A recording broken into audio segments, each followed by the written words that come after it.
Selamat sore pemirsa, sinyal Sandiaga Uno untuk hijrah ke Partai Persatuan Pembangunan atau P3 kian kuat. Di saat yang sama, Ketua Umum Gerindra Prabowo Subianto tidak lagi melarang pilihan politik Menteri Pariwisata dan Ekonomi Kreatif itu. Bersama saya, Zakia Arfan, inilah Election Update selengkapnya.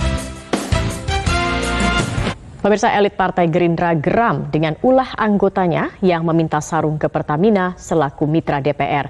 Sebelumnya anggota Komisi 7 DPR RI dari Partai Gerindra, Ramson Siagian, menuai sorotan publik setelah curhat karena sulit meminta sarung ke Pertamina.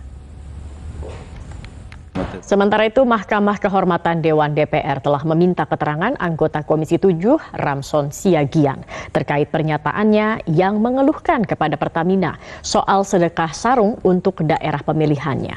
Wakil Ketua MKD Habibur Rahman mengatakan telah memberikan peringatan secara lisan kepada Ramson karena pernyataan itu mengarah kepada pelanggaran kode etik anggota DPR. Kita ke informasi lainnya pemirsa, Partai Persatuan Pembangunan atau P3 mengklaim sudah mendapat lampu hijau dari Gerindra bahwa Sandiaga Uno akan hijrah ke P3. Prabowo pun mempersilahkan bagi kadernya yang ingin pindah ke partai lain. Ketua Umum Partai Gerindra Prabowo Subianto meyakini dapat bernegosiasi dengan PDI Perjuangan soal penentuan calon presiden dan calon wakil presiden jika wacana koalisi besar terwujud. Wacana koalisi besar merupakan gabungan partai politik pendukung pemerintahan Presiden Jokowi saat ini. Pemirsa, elektabilitas Ganjar Pranowo merosot usai Piala Dunia U20 batal terselenggara di Indonesia. Bahkan pengamat menilai peluang Ganjar untuk diusung sebagai capres kini menipis. Pemirsa, Badan Pengawas Pemilu atau Bawaslu telah menindaklanjuti dugaan pelanggaran dalam kasus bagi-bagi amplop merah berlogo PDI Perjuangan disertai gambar Ketua DPP Said Abdullah kepada jamaah di Masjid Jawa Timur. Hasilnya Bawaslu tidak menemukan dugaan pelanggaran pemilu dalam peristiwa tersebut. Pemirsa, Partai Berkarya mengikuti jejak Partai Prima dengan mengajukan gugatan perdata terhadap Komisi Pemilihan Umum di Pengadilan Negeri Jakarta Pusat.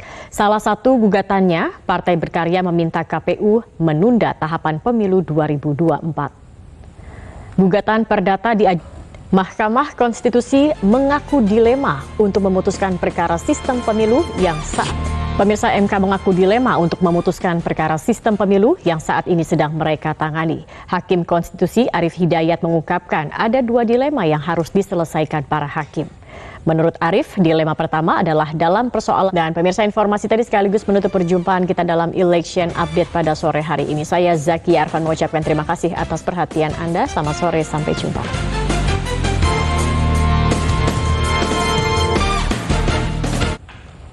Selamat sore pemirsa, pemerintah hari ini menggelar rapat koordinasi terkait pola dan pengamanan nasional selama masa libur Lebaran 2023 dengan tagline Mudik Aman Berkesan. Diperkirakan 123,8 juta orang akan melakukan mudik baik yang melalui jalur darat, laut maupun udara.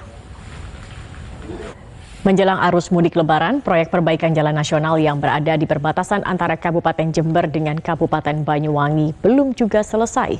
Perbaikan terkendala akibat seringnya terjadinya longsoran tanah dari perbukitan berstruktur labil. Akibat longsor, demikianlah headline news untuk saat ini pemirsa. Headline news berikutnya akan kami hadirkan 1 jam mendatang. Saya Zakia Arfan, tetap bersama kami sesaat lagi program